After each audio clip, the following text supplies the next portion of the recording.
Creed en sus profetas. Domingo, 11 de abril 2021. Zacarías 1. Llamado para volver al Señor. En el mes octavo del segundo año de Darío, vino la palabra del Señor al profeta Zacarías, hijo de Berequías, hijo de Ido, diciendo: El Señor se enojó en gran manera contra los padres de ustedes. Pero diles que así ha dicho el Señor de los ejércitos: Vuélvanse a mí, ha dicho el Señor de los ejércitos, y yo me volveré a ustedes, ha dicho el Señor de los ejércitos. No sean como sus padres, a quienes los antiguos profetas proclamaron diciendo que así ha dicho el Señor de los ejércitos. Vuélvanse de sus malos caminos y de sus malas obras, pero no me escucharon ni me atendieron, dice el Señor. Sus padres, ¿dónde están? ¿Y los profetas han de vivir para siempre? Pero mis palabras y mis leyes que encomendé a mis siervos los profetas, ¿acaso no alcanzaron a sus padres? Por eso ellos se volvieron y dijeron: Como el Señor de los ejércitos se propuso hacernos, conforme a nuestros caminos y conforme a nuestras obras, así hizo con nosotros. Informe de los exploradores.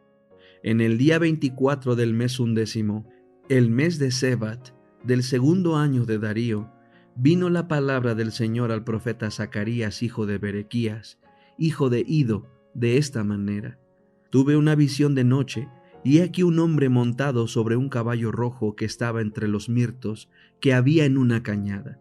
Detrás de él había caballos rojos, bayos y blancos. Entonces pregunté: ¿Qué son estos, Señor mío? Me dijo el ángel que hablaba conmigo: Yo te mostraré qué son estos. Y el hombre que estaba entre los mirtos respondió diciendo: Estos son los que el Señor ha enviado para recorrer la tierra. Ellos se dirigieron al ángel del Señor que estaba entre los mirtos y dijeron: Hemos recorrido la tierra, y he aquí que toda la tierra está reposada y tranquila. Mensaje de consuelo para Sión. Entonces el ángel del Señor se expresó diciendo: Oh Señor de los ejércitos, ¿hasta cuándo no tendrás compasión de Jerusalén y de las ciudades de Judá contra las cuales has estado airado durante 70 años? Y el Señor respondió palabras buenas y palabras de consuelo al ángel que hablaba conmigo.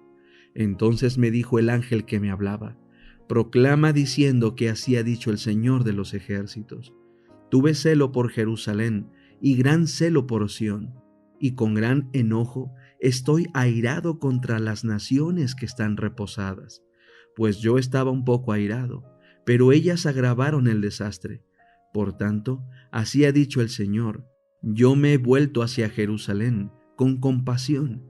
En ella será edificada mi casa, dice el Señor de los ejércitos, y el cordel será tendido sobre Jerusalén. Proclama además diciendo que así ha dicho el Señor de los ejércitos: De nuevo se desbordarán mis ciudades por la abundancia del bien. De nuevo consolará el Señor a Sión y escogerá Jerusalén, los cuernos y los herreros del juicio. Después alcé mis ojos y miré, y he aquí 4 cuernos. Pregunté al ángel que hablaba conmigo: ¿Qué son estos? Y me respondió: Estos son los cuernos que dispersaron a Judá, a Israel y a Jerusalén. Enseguida me mostró 4 herreros, y yo pregunté: ¿Qué vienen a hacer estos? Y me respondió: Aquellos eran los cuernos que dispersaron a Judá, de tal manera que ninguno pudo levantar su cabeza. Pero estos han venido para hacerlos temblar, para derribar los cuernos de las naciones que alzaron el cuerno contra la tierra de Judá, para dispersarla. La oración, capítulo 2. Nuestra necesidad de la oración.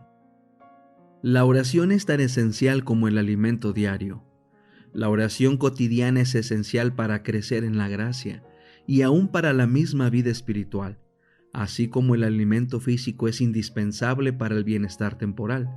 Debemos acostumbrarnos a elevar a menudo nuestros pensamientos en oración a Dios. Si la mente divaga, debemos traerla de vuelta. Mediante el esfuerzo perseverante, se transformará por fin en algo habitual. Ni por un momento podemos separarnos de Cristo sin peligro. Podemos tener su presencia que nos ayude a cada paso, únicamente si respetamos las condiciones que Él mismo ha establecido. Orar es una necesidad espiritual. Aunque Cristo había dado la promesa a sus discípulos de que recibirían el Espíritu Santo, esto no disminuyó la necesidad de la oración. Oraban con más fervor aún y continuaban orando de común acuerdo. Quienes están comprometidos ahora en la solemne obra de preparar a un pueblo para la venida del Señor, también deberían continuar en oración. Pero los discípulos de Jesús no habían escuchado la amonestación repetida: velad y orad. Al principio los había afligido mucho el ver a su maestro, generalmente tan sereno y digno, luchar con una tristeza incomprensible. Habían orado al oír los fuertes clamores del que sufría. No se proponían abandonar a su Señor, pero parecían paralizados por un estupor que podrían haber sacudido si hubiesen continuado suplicando a Dios. No comprendían la necesidad de velar y orar fervientemente para resistir la tentación. La experiencia de los discípulos en el Getsemaní contiene una lección para el pueblo de Dios de hoy.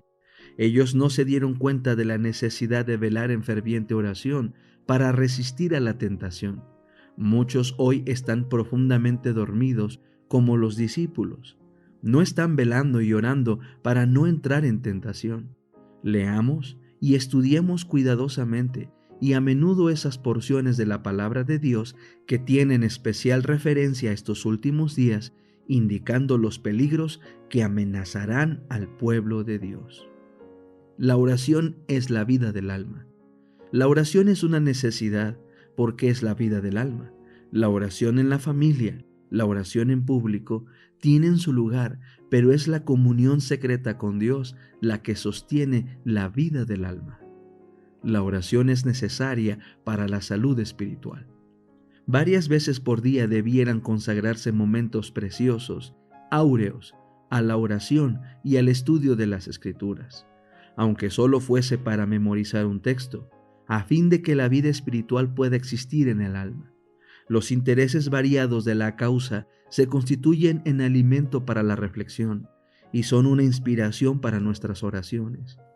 La comunión con Dios es sumamente esencial para la salud espiritual, y es en esa comunión solamente que podremos obtener la sabiduría y el juicio recto tan necesarios en la realización de cada deber. El ejemplo de Cristo demuestra la necesidad de la oración. Si los que hacen oír las solemnes notas de amonestación para este tiempo pudiesen comprender cuán responsables son ante Dios, verían la necesidad que tienen de la oración ferviente. Cuando las ciudades eran acalladas en el sueño de la medianoche, cuando cada hombre había ido a su casa, Cristo, nuestro ejemplo, se dirigía al monte de las Olivas, y allí, en medio de los árboles que le ocultaban, pasaba toda la noche en oración. El que no tenía mancha de pecado, el que era alfolí de bendición, aquel cuya voz oían a la cuarta vela de la noche, cual bendición celestial, los aterrorizados discípulos en medio de un mar tormentoso, y cuya palabra levantaba a los muertos de sus sepulcros, era el que hacía súplicas con fuerte clamor y lágrimas. No oraba por sí, sino por aquellos a quienes había venido a salvar. Al convertirse en suplicante y buscar de la mano de su Padre nueva provisión de fuerza, salía refrigerado y vigorizado como sustituto del hombre, identificándose con la humanidad doliente y dándole un ejemplo de la necesidad de la oración.